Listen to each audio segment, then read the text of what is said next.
Political discussions ఏవైతే నడుస్తున్నాయో self గా చేయించుకున్నారు, ఒక నిమిషం, సెల్ఫ్ గా చేయించుకున్నారు అని ఒక ఆరోపణ నడిపిస్తుంది రెడ్డన్ గారు. ఇంకోటి ఒక వ్యక్తి ఇసిరేశాడు అని చెప్పి నడుస్తుంది, లేదంటే కొంతమందిని ఉద్దేశపూర్వకంగా అక్కడ పంపించి రాళ్ళు వేయించారని ఉన్నారు. దీంట్లో ఏది నమ్మకానికి దగ్గరగా ఉంది?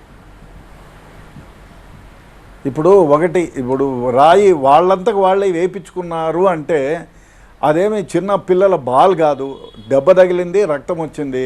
అది ఆయన మాట్లాడే ఆయనేమి నిలబడి పోజులు ఇచ్చి మీరు రాయితో కొట్టండి అని నిలబడలేదు. విఐపి ఆయన ప్రసంగిస్తున్నాడో ఏమో అటు ఇటు కదులుతూ ఉంటారు. ఆ సందర్భంలో ఎవరైనా రాయి విసిరితే నుదుటికి 1 ఇంచ్ కిందికి వస్తే కన్ను మీద పడి కన్నుపోయే ప్రమాదం ఉంది కదా.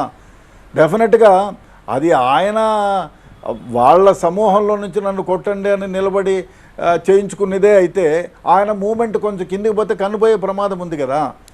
కాబట్టి this is I don't know something.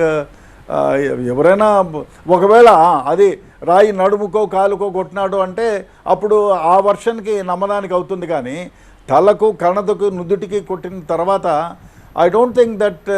ఇప్పుడు రాయి తల మాట్లాడేటప్పుడు తల పక్క కొంచుతాడు, ఇటు చేస్తాడు, అటు చేస్తాడు విఐపి.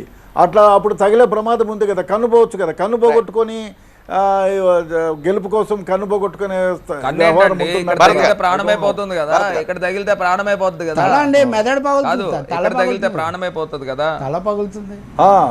ఇక్కడ తగిలితే ఎంత సాఫ్ట్ గా ఉంటుందండి. ఈ పోర్షన్ ఇక్కడికి ఎంత ఒక అంగుళం గ్యాప్ ఉంటుంది అంతే.